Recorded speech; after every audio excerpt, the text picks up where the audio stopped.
Excuse me. I don't really have a lot today. It was a really good practice, though. I think the players came off that second scrimmage. We got after them pretty good yesterday in the meetings, just about trying to make the game a little more personal. And, I told the team, it's one thing to play hard and give effort and all that stuff, but there's a zero-sum element to this profession.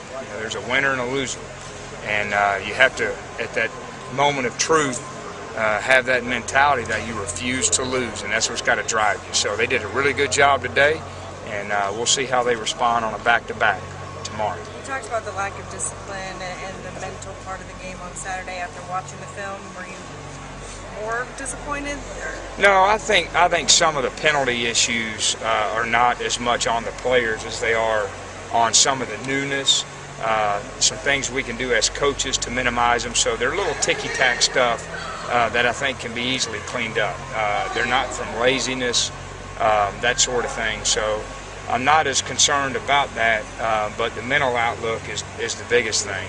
When things get a little tough in the scrimmage, in a game, how do we respond to it? And that's something we did not do. In fact, we really haven't done it well in 2 years. It's been a little disappointing, and it's something that I've always kind of taken pride in as a coach. We were able to do it pretty good at Tech, and we need to be able to do that here. And that's when it gets tough, we find a way to grit out a victory. The last couple of years, it seemed like after the first two scrimmages, not that you shut it down, but you seem to think most of the evaluation was done. Is that the case for you this year? Not at all. And in fact, we made a real point not to stick one foot out the door here this last week. We have 3 practices and we have another game, and so this is a real important week to show improvement. We had every player identify 2 things that they need to improve upon the most in the last week, and then we even made, we keep moving some things around to evaluate players. So this is another week, and it's an important week. Does that affect how you approach Saturday then? Is it a bigger deal than maybe in the years past? Or? We're going to probably do some things differently, but I hadn't really finalized anything until we got to get through tomorrow's practice. This might be a bit of a stretch. I mean, Jacob Carter is said he's running with the 2s for the most part, but statistically he's probably done more than Jacob's doing a good job, and we activated him on special teams. He's playing with a lot of toughness, and he's playing with consistency. So what he's doing out there hadn't been a fluke. He works hard. He's got good size. He's tough. He's got good hands, and so he's been able to be productive. And when you're consistent, when you're a consistent player, especially at wideout, you have an ability to be productive because the quarterbacks trust you, and they know where you're going to be, and they know what your skill sets are. You have more guys coming in at wideout in the fall, obviously. And we need it because we're really thin there. What would be the ceiling for a guy like Carter at this point offensively, you think? Oh, I think it's too early to tell. He's still a young player in the program, so I'm kind of, more guys like that we can get. We've had pretty good success with walk-ons. I've put a lot of guys on at walk-on since I've been here, a ton, and we've had some being good contributors. I mean, I think of the Tyler Wolfs, some of our long snappers, Nick Guess we put on, Nick, of course. I didn't do it, but he's a great story. We had Shane we put on, Joe Ayers. We've got a lot of guys, and those walk-ons are important. Derek, what about Jordan Williams makes you guys think that he can help you at Jack as a defensive line? Well, he's not, his size, he's in that tweener zone right now for D-line Jack. So his size and body type is a little bit better suited. He's got good twitch. He's got a very high motor, physical, high motor, effort guy, toughness, twitch. His biggest issue now is learning what to do and doing it with consistency. Some of the younger guys on the offensive line, like Kerberson and Jackson, is this the best depth you feel you've had since you've been here? Well, since I've been here, it's not where we need it to be. But, we had 0 depth when I walked in the first spring. We didn't even have any starters, much less depth. We had 1 guy with 3 starts under his belt. So, our whole offensive line has probably had over 500 snaps. And how those guys progressed this spring, like Kerberson and Mack, and what's that red shirt? Yeah, they're still a ways away. Kerberson and Posey, probably Tiny and Mack have made the biggest jumps.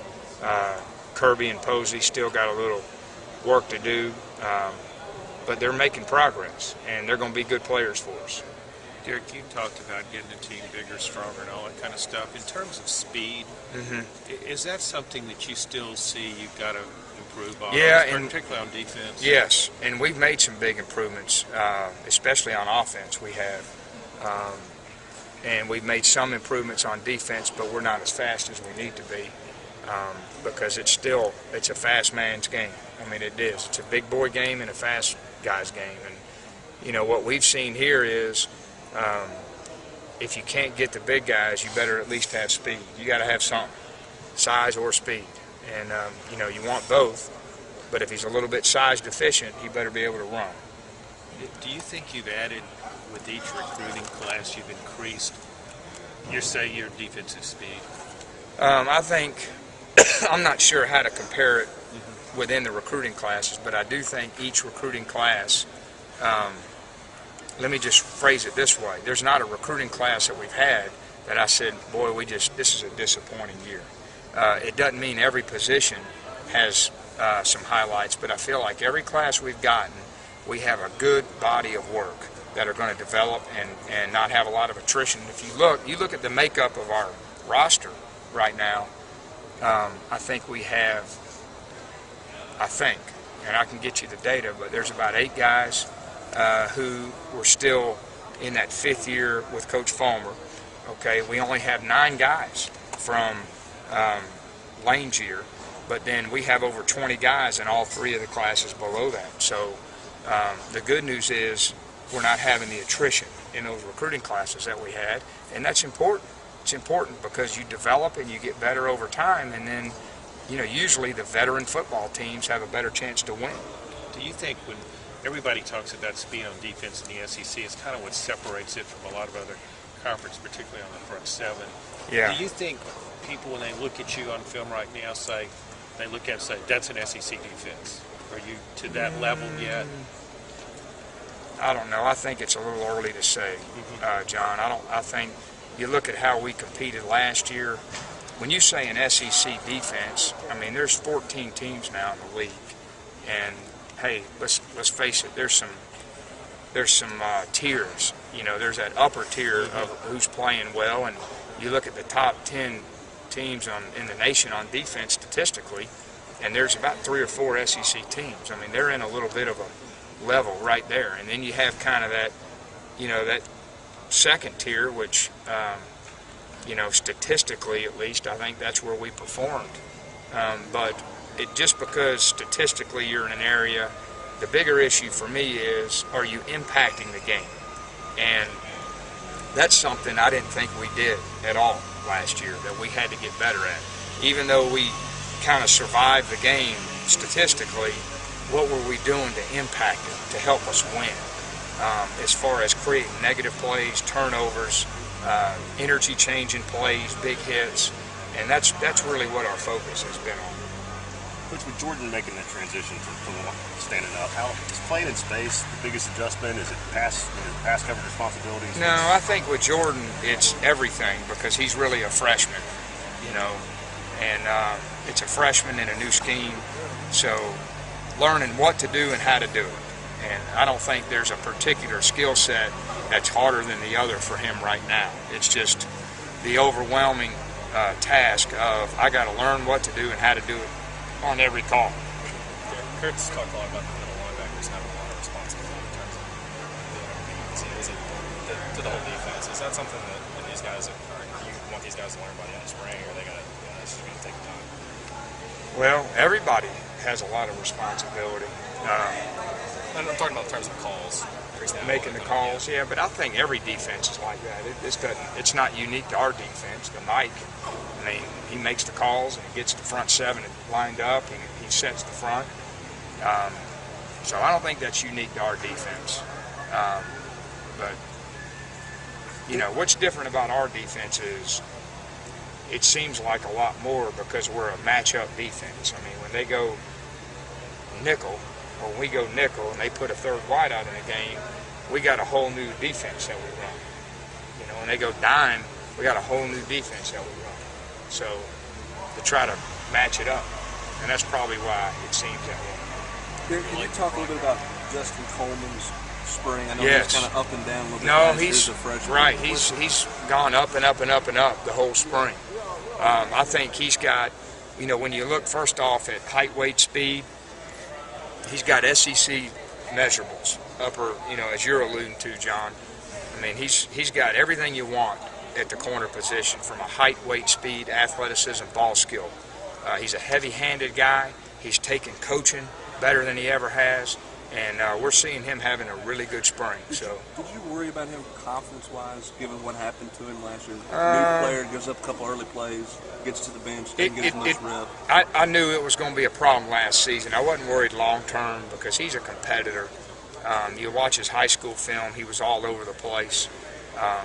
So it was obviously a hard thing to manage last year, but not, now long-term. And I think confidence comes with, taking the coaching, learning the techniques, and having some success. Derek, what has Mac done specifically? Crowder? Yeah, that's helped him sort of be in that conversation along with consistency and dependability. He's not going to overwhelm you with his size and power, but he delivers the ball consistently. He makes the calls the right way. He's on the right guys, and he's a good technician. And so he's had a pretty good spring because of it. I mean, I know you're going to say that that's needed at every position, but particularly at the Yes. center where you're starting to play. That's correct. Center is a little more paramount that you're a dependable player. Hey, and then following up on John's talk about the depth, I mean, have you seen John Adams? Oh, yeah. That line of question. Thinking, who on our team's John? Have you seen that allow you to maybe accomplish more in spring? We're now really in trouble because your depth you're is on our team. improved? I missed the flash. Sorry.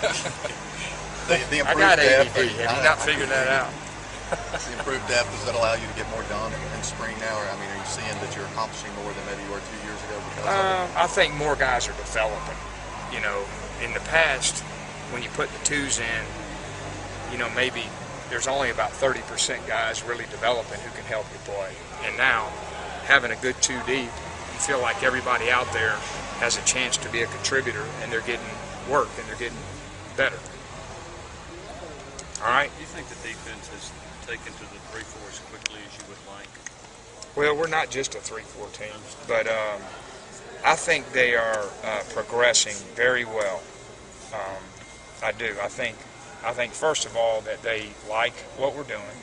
I think they have a belief and confidence in the coaching that they're getting, and they're putting a lot of work outside of football to try to learn it. And so I'm very pleased with the commitment level they're putting in to get it. And it's just something that's going to take time and then experience and reps, and then we got to do a good job as coaches when we get to game week to make sure that we're playing fast and confident. Is it hard to run a 3-4 and a 4-3 at the same time? Not if that's what you do. It's like anything. You commit to something, that's what you do, and you rep it and go. So it's no different than an offense. Some guys are pro style with some spread, some guys are fast-paced spread, triple option. That's what you do. I'll get you some Adderall. All right.